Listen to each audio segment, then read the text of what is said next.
Papanood ko kay Henry, papanood ko to. Okay, yung mga tipo mo sa...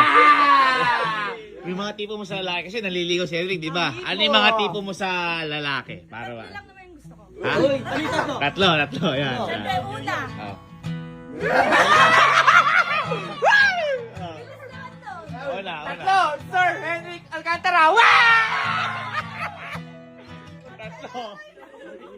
Hindi. Siyempre, una. Siyempre, gusto ko alam niya yung favorite na pagkain ko. Uy. Para ipakain sa'yo.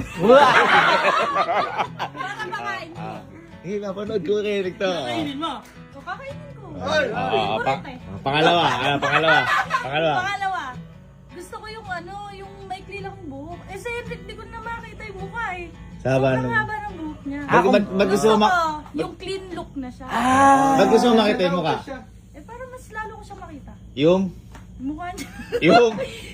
Yung kagwapuan niya. Ano yan? Ano ba? Yung pangatlo naman, gusto ko magaling mag-videoke. Nagbibidyoke. Bakit video ko eh? Eh, gusto ko kinakantahan niya. Ooh! Habang kinakain mo?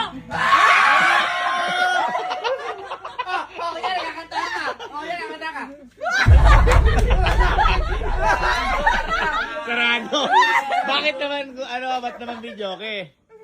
Hindi, ba't naisip yung video ka eh? Hindi, nakita ko kasi siya kay kuya, kumakanta siya sa videoke. Ay, sa post niya ano? Hindi kaya yan. Hindi yan, gusto ko kinakantahan niya. Ayun lang pa, simple lang, no? Hindi lang. Hawakan natin. Kapag ano yung plus points yung kapag nakuha Ay, lahat. oo. Plus point. Kunyari, nagawa sa'yo ni Henrik lahat yun. Nagawa niya lahat. Napakita niya sa'yo. Sabi niya, patorid niya.